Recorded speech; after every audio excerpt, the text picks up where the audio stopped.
When kidnappings are reported, it's usually among children, youths, or adults. But when it happens to older people, more questions are raised.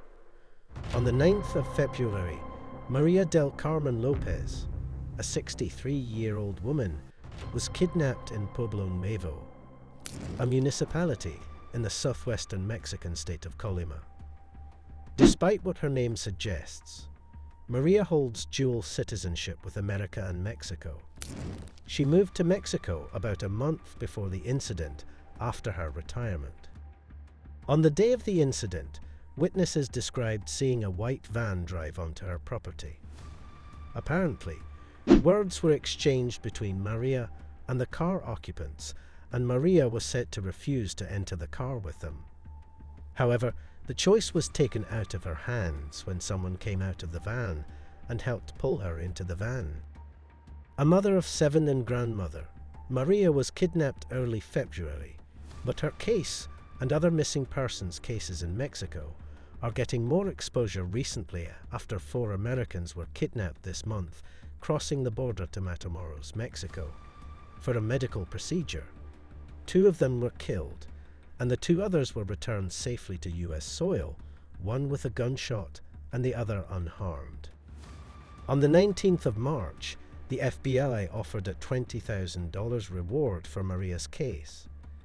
They also encouraged anyone with information about where Maria may be located to contact their local FBI office, submit a tip online, or reach out to the nearest American embassy or consulate.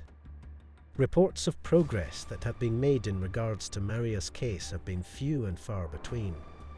The case is also only now getting much exposure because details and critical information were kept close to the chest and away from the press.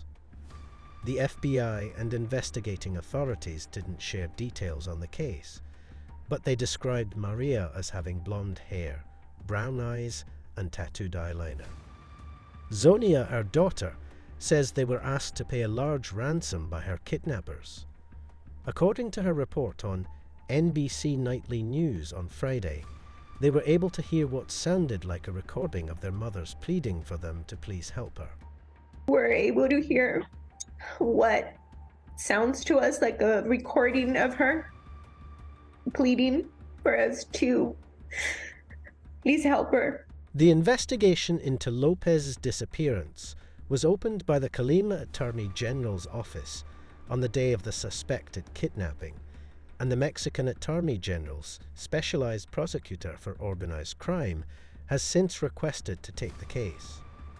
However, federal authorities don't believe drug cartels were involved in the kidnapping. Whether or not their belief is valid is yet to be validated, but in the meantime, the State Department advises U.S. citizens not to travel to the state of Colima due to widespread violent crime and kidnapping. Over the past few months, more than 100,000 Mexicans and migrants have disappeared, with no explanation of their fate for families.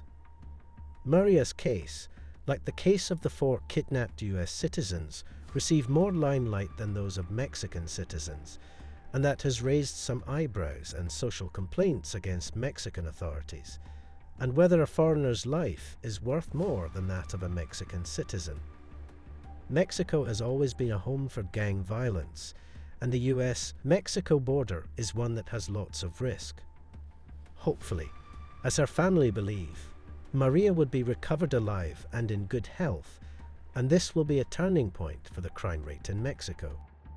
For any tips or information regarding Maria, an Hispanic blonde-haired, green/hazel-eyed woman with height 5'2" and weighing 160 pounds, please contact your local FBI office or the nearest American embassy or consulate.